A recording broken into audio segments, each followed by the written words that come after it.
Okay, hello, and welcome to Digital on a Dime, content strategy for destination marketing. My name is Jasmine, and I will be your host for today.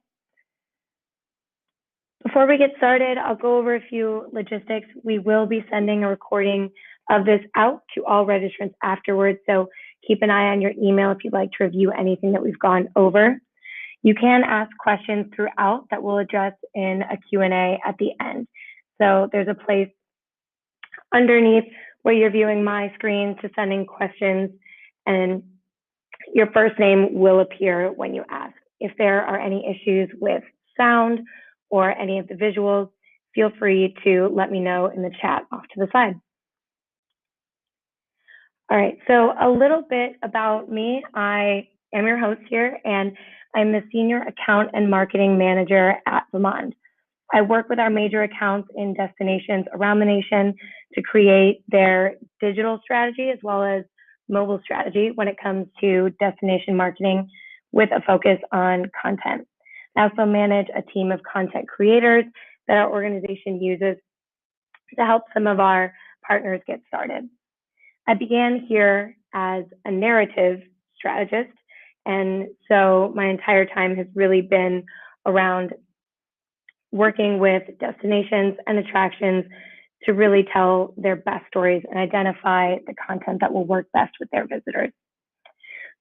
Other than that, I have a degree in marketing and statistics from Miami University of Ohio. And really the common theme there is a passion for crafting stories of all kinds, whether that's with numbers, visuals, or words, as you'll see a lot of those here. A little bit of background about VAMONDE if you have not worked with us yet or are unfamiliar with us. We are a digital experience platform for travel and tourism organizations. We work primarily with DMOs and destinations, museums, attractions, travel influencers and publications, and hotels. We provide content creation software that includes marketing software and visitor analytics. We also provide content and promotion services. Okay, so to start us off, I'll give you a quick overview of what we're going to cover today. First, I'll provide an introduction to content marketing, especially the way that we refer to it and how it relates to destinations and destination marketing. Then I'll go through two case studies of how we applied our approach for two different DMOs dealing with different challenges. We'll have our final takeaways at the end, time for Q&A, and I'll let you know how to get in touch with us if you would like more information or have follow-up questions. Okay, to start us off, we'll go with the question, what is content marketing? In general, content marketing is a marketing approach focused on creating and distributing valuable, relevant, and consistent content to attract and acquire a clearly defined audience, ultimately with the goal of driving profitable customer action. So, breaking that down, what this means is that content marketing is creating a relationship with your existing and potential visitors by providing useful content for them.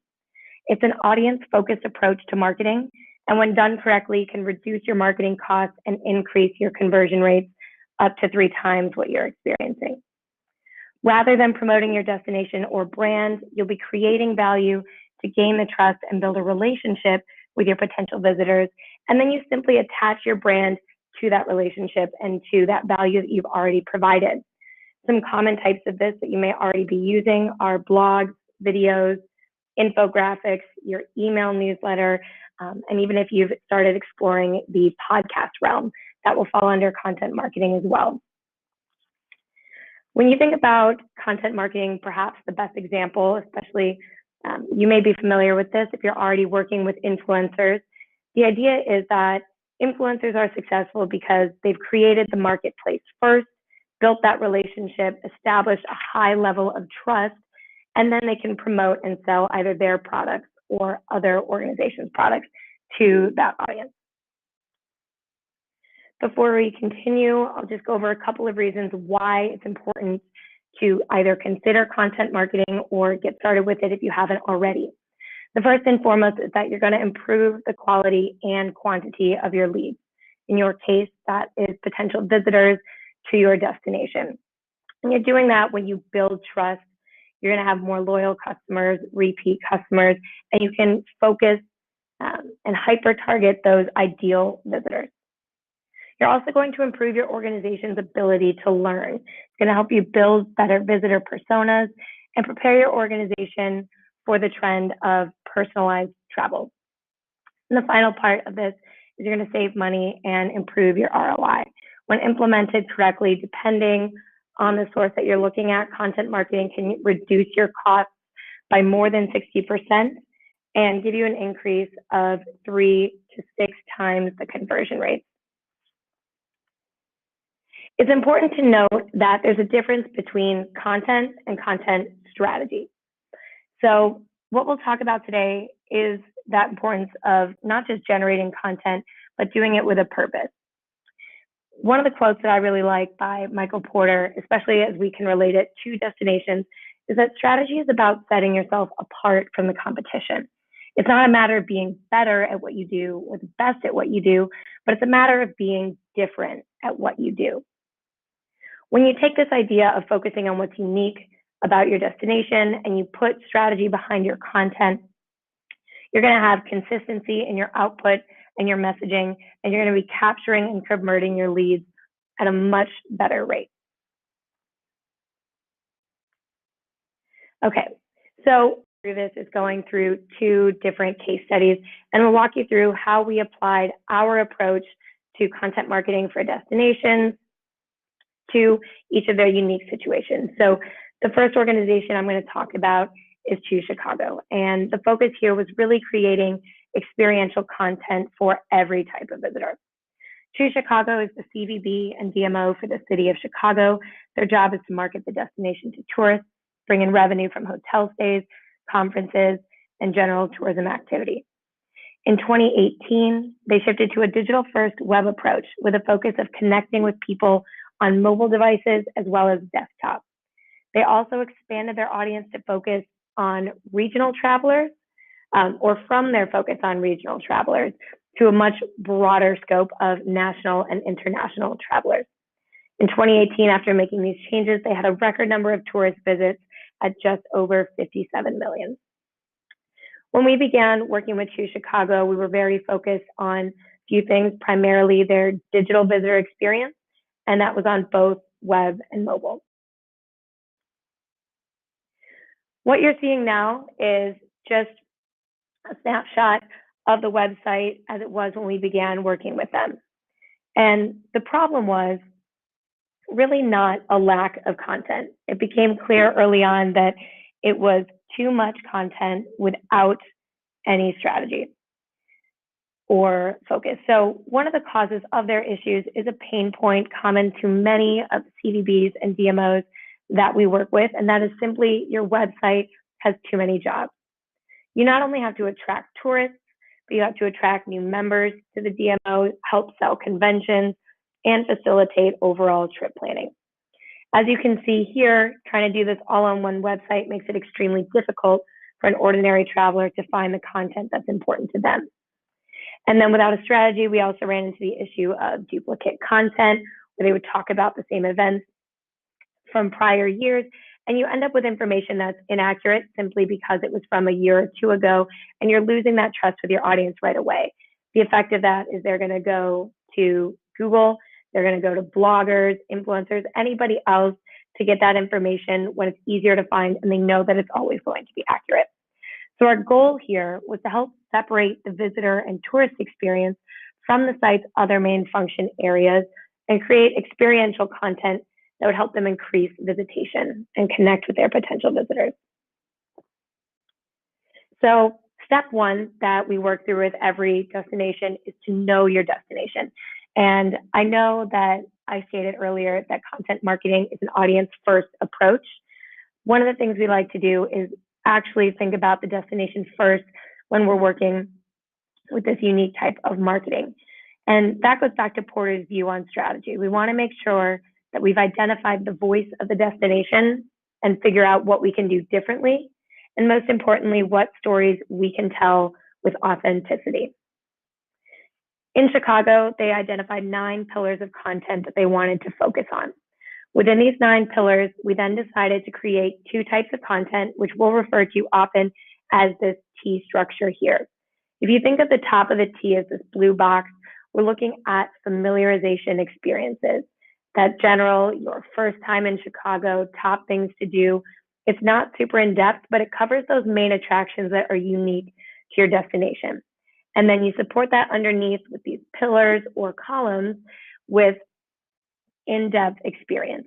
And that's going to be geared towards your repeat visitors or your niche traveler groups, people who really like to dig deep into the certain types of things that they're traveling for. So once we had an idea of the stories we wanted to tell, before we put together a plan, we needed to identify the audience that we would be focusing on with our content. 2 of the audiences that they were particularly interested were, first, the millennial traveler persona. Now, of course, when you're building out personas, there's much more to it, a lot of research that can go into this, but really when you're talking about content, you need to make sure that you identify 2 things about your persona, and that is what are their travel needs or their travel research needs, and what are their interests. With that millennial group, they're very focused on learning and information. They travel to educate themselves. They also need visual inspiration. It's just what they're used to from every other platform that they're using. And then easy mobile booking. And if you don't have easy mobile booking, desktop is definitely a minimum here. This group is highly interested in local culture, adventure, and new experiences. They want that off the beaten path insider scoop. And then in contrast, another persona that we were looking at here was the international traveler. Their needs are a little bit different. So first and foremost, accessibility. And the first type of accessibility is language. So whether your site can be translated or your content can be translated, you have to make sure that if you're looking at international travelers, that is your starting point. They also needed more support with wayfinding and then prefer itineraries versus any other type of format. That's going to help them plan their whole day all at once. Their interests, instead of local culture or off the beaten path, is with many of the international groups, what you see is a trend towards the top attractions and sites, as well as shopping experiences, things that they can take back with them. All right, at that point, now that you've matched your content to your audiences, you can start figuring out what are your content requirements and how are you going to create them. So the questions you need to be asking are, what are the existing resources you can reuse? Now, most of the destinations we work with already have blogs, they have video, and they have images on their Instagram. Everything is just separated out. So you want to take a look at what can you already reuse, figure that out first, and then identify what new content needs to be created. Second question is, how are you going to create it? You basically have 2 options here. Do you have an inside team or the resources within to create that content, or is this something you're going to need to outsource? We work with organizations that do both. In the case of Choose Chicago, they did choose to outsource to our team of writers. Finally, you put together a calendar of when this needs to be created. Most of this will revolve around your events and the seasonality that you have. All right, finally, the fun part here is going to be step 4. This is your content creation. So what I'll be showing you is how content was created for these organizations with the VAMONDE platform. And the reason we're focusing here is that each organization had a strong interest in having a digital presence and a mobile presence. So what you're seeing on the left-hand side here is an example of one of our mobile experiences, and this is the Milwaukee Avenue Craft Brews. This was created for Choose Chicago. It highlighted 5 breweries in the West Town area of Chicago. So you're getting away from the tourist traps into that off the beaten path information. And this is an example a little bit of that niche content or a local tie-in. So when you're looking at the millennial persona, what you get here is not only visually inspiring, you've got a multimedia mix. This has text, storytelling, and behind the scenes video interviews with the brewers behind each of these 5 locations. So it's not only entertaining, but the entertainment is informative, it's educational, and then this will also facilitate mobile booking and that feeling that they are the inside information. Right. And then we do have a chat question here in the chat, and I'll answer this one quickly. I think it'll make more sense here. So in the case of Choose Chicago, they worked with our team of inside content creators. The spend for this really depends on a few things, and that's going to be the length of the adventure, how many locations you want to cover, and the type of media that was involved. So we did do the video media here. It cost a little bit more, but they spent, I think, just around, for content creation, you're spending a couple $100 up to maybe over $1,000, depending on whether or not you want media created. And the idea here, especially if you're going to be putting money and time into your content creation, is to create things that can be evergreen content. It's not blogs that you have to pump out all the time, but we'll talk a bit more about how you can re-promote some of these and save yourself time and resources here. The second persona was a similar experience we created, but the key differences here were that we addressed the need for language accessibility. In Chicago, they identified 5 languages that were key languages for the areas that they were focusing on bringing international tourists from. What you're seeing here, of course, is Mandarin, and this is an experience of the 10 iconic Chicago buildings. So it's tapping into something unique about the Chicago destination. It's known for its architecture, and it's taking this informational content, translating it, making it easy to access for people from different countries, and then the wayfinding is built in. So down here at the bottom, you can see that it is integrated with their native phone mapping. It's mobile friendly, which is extremely important for, not only the millennial group, but especially people who are traveling internationally and don't have all their resources with them. This is also a downloadable experience, which means when they don't have access to, whether it's Wi-Fi or cellular service, this can be downloaded ahead of time, and all of this is available. But most importantly, it helps them find and gives them access to the top attractions in Chicago.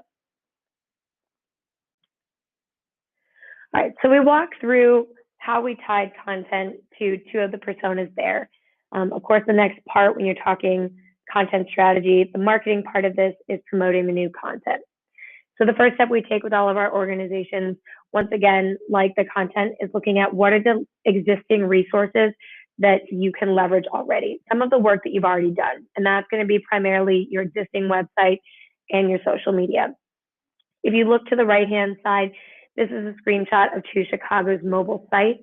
All they did here was implemented a line of code that gave them a drop-down menu that brings travelers immediately to that mobile experience where they can get away from the site that's doing 5 different jobs and get to the content that was built specifically for travelers. Other things that we work through are aligning with seasons and events. Your content will do much better when it's tied to an event. You can do much more work promoting it there. So for example, when we go back, and I'll go back a couple slides, this Milwaukee Avenue Craft Brews was tied into a summer event that was done here in Chicago, where they would have 5 ticketed events, bringing people to taste different craft brews that were locally made in the city. This was a nice way to highlight the breweries of the West Town version of this event, and it's a nice way to create content that can stay up long after an event is over. All right, and what I mentioned before when we were talking about the cost of content creation, whether you're putting money or time into content creation, there's a cost to it. So you want to focus on content that's not constantly changing, and make sure that you're creating what we call evergreen content that you can just reshare and automate that resharing on a social schedule. Another one of the things that Choose Chicago has done with their experiences, with promoting their experience, is collaborating with featured members. When you're talking about the different areas to go in your destination, you're not only helping visitors who want to find them, but you're helping promote either members of your organization or organizations that could potentially be members. And the idea here is to get in touch and take full advantage of cross promotion, because it really is a win-win for you and your members, and it's a win-win for you and your visitors.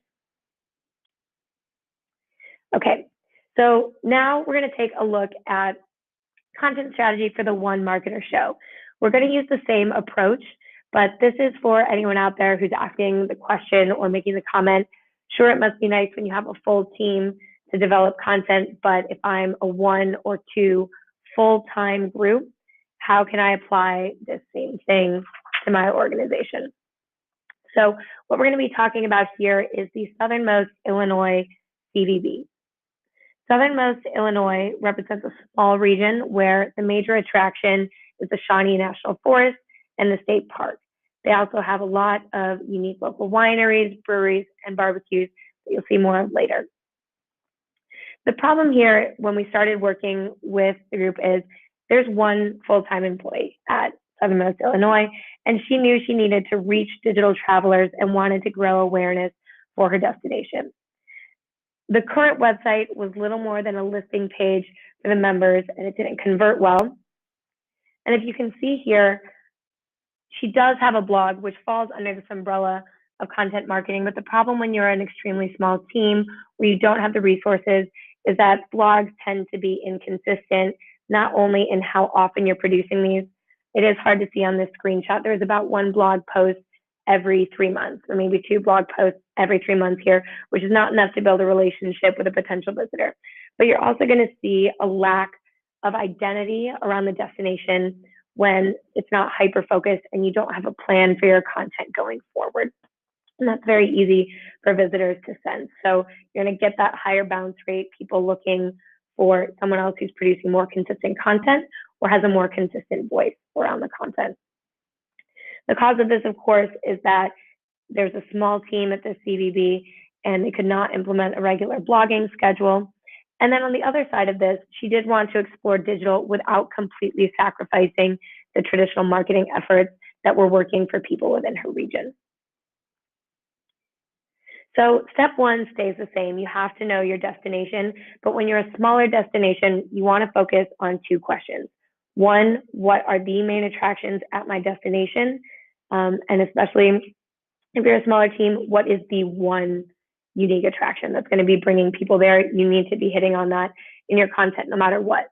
The second is, what are the local culture elements or the unique qualities and characteristics? So below here, you can see on the left-hand side, the main attraction in the culinary and wine and beer that she could talk about in her region that was unique from anywhere else. And that starts getting you into this really off the beaten path type content. It's going to bring in a lot of those younger travelers.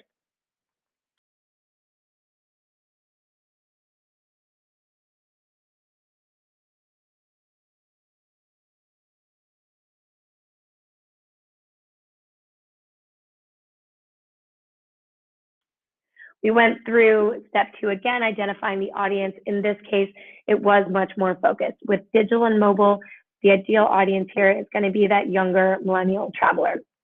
Their needs are the same.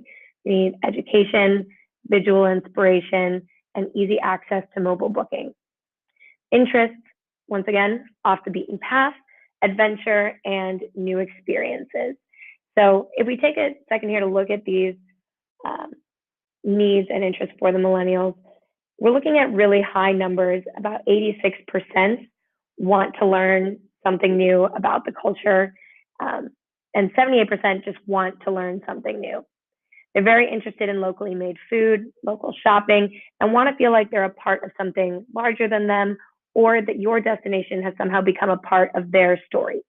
They're also twice as likely to seek out adventure travel. They're less risk averse than all of the other groups that we're looking at. So taking a look at the content that's there in Southernmost Illinois, it really is made for this audience. Now, the job for us to do is to create the content that's going to raise awareness and help facilitate their visit there. All right, so we ask the same questions when we're building our content requirements in the creation calendar. The key here is to choose focused content that brings together a cohesive brand image. And you want to control your brand even if you're a smaller team or a smaller destination. You don't want to wait for travelers to tell you what your brand is. You know that, and you can share it. So when you're identifying the content that you want to work with, you keep that in mind. And then once again, you focus on that evergreen content and the existing resources that you can use.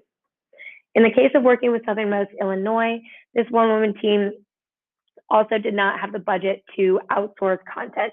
So what we worked through was identifying what are the existing resources that one person can create these amazing experiences with, and then when do we need to output these. So we put together a schedule of 6 digital and mobile experiences that the director here created with the resources that she already had. And I'll walk you through 2 of these, and they're going to have the same persona, but we'll look at a little bit of different elements here. So the first experience that you're looking on the left-hand side is the gateway to the Shawnee National Forest. This is her #1 attraction. But the way that she's communicating it now is visually inspiring. It's tailored to millennial interests. You can see that on the left-hand side, she's helping point out the most Instagrammed spot on the hikes and encouraging, some sort of FOMO or reason to come out and visit. They also highlight all of the adventure travel that was there. So there is zip lining, there's horseback riding. In this case, you've got a video to the zip lining adventure and instant mobile booking. So that's facilitating easy travel decisions for her audience, and it's also helping out her member organizations by bringing people directly to their site. The next piece of content we're going to look at goes more towards that off the beaten path local culture interest. So this experience was the Shawnee Hills Wine Trail. And what you're seeing here on the left-hand side is not only is she telling people where to go and providing a listing, but she's telling the story behind the people.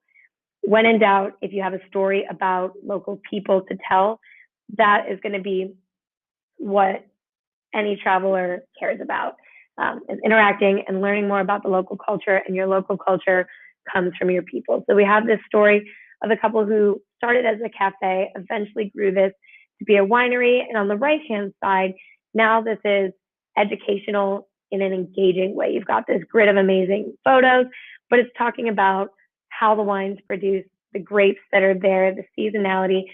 And now the traveler who's experienced this not only has the feeling that they are privy to the local culture, they've somewhat become a part of it, but they've also learned something new. All right, step 5, of course, you can have this amazing content, but you need to promote that experience. We do, especially with small teams, want to focus on how can we work with your existing assets. So this is a screenshot from the website for Southernmost Illinois that used to have that blog page, but now we're leveraging much better assets, starting first with that engaging video at the top, talking about trip inspirations, connecting people to their social, immediately getting people to dive into the content and stay within the universe of Southernmost Illinois. And then right beneath that, once you've caught their interest, you can push to your mobile experiences, which have all of the wayfinding, all of the booking, and make it easier for them to see what they're going to experience and get over that final hurdle of booking the trip and making their plans. All right, so the results of this, when we're looking at a very focused mobile experience, now you have Southern Illinois. There's 6 experiences total. 4 are highlighted here. Instead of a few different ad hoc blogs, here's one experience that she can always bring people back to. She can re-promote on her social, and you get a sense of, you have the wine trail, 2 hikes, the beer and barbecue. You know exactly what voice her location and brand is going for. You've got that outdoors travel, and immediately, right after you spend your whole day hiking, you can calm or relax with either some fresh craft beer or wine brewed locally. It's going to be much more effective at separating what makes this destination unique versus any other destination that a potential visitor is taking a look at. Okay, So in summary, our 5-step process that we use here, and I have the stars here for your step 0, is always going to be your goals and your KPIs. That's going to tie in to your broader strategy there. But we work through first and foremost knowing your destination, and that is 2 parts. It's what makes your destination unique. What's that big attraction that's going to help you raise awareness and bring people there? And 2, what is local that you can talk about and be different than anybody else? Second, you need to identify your audiences and your personas. The most important things here with content development are what are the features that they need and what are the interests that they have. And then you can start to match audiences that you're interested in with those elements of your destination that you've identified in step 1. Step 3 is to create an editorial calendar. This is where you figure out what do I need to create versus what do I already have. You're going to outline when does everything need to be created. And then once you have that idea of your requirements, you can get an idea of, is this something I can create in-house, or is this something that I need to bring in outside resources for?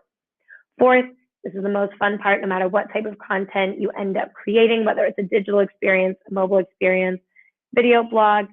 This is the fun part for most of us marketers here. It's really the parts that we get excited about, and that is creating your content. And then finally, to share those amazing experiences that you've created, you need to create your promotional calendar. With steps 4 and 5, one of the things that's helped our destinations the most is making sure that in step 4, the content you're creating can be shared over and over again, so that when you're putting together your promotional calendar, you're not having to create new blogs, new ads, new posts all the time. You can be resharing the same thing. And especially when you're thinking about evergreen content, there's a huge focus with social media right now on, feeds are constantly updating and you need to be putting out so much output. But when you're a destination, you're in a unique position of your destination doesn't change, or it doesn't change quickly or all the time. What is changing is the visitors. So you can be replaying some of those best experiences over and over again, because the people that you have coming in, that's their first time seeing it and they've never been there before. And finally, we have some of our key takeaways of how we approach destination marketing through a content strategy. Content marketing is effective as long as you have a strategy. The strategy we like to focus on with our destinations is not necessarily what you can do best, but what you can do different and what makes you unique. This is first and foremost an audience-focused approach. You will not fail if you're asking yourself the question, what do potential visitors need?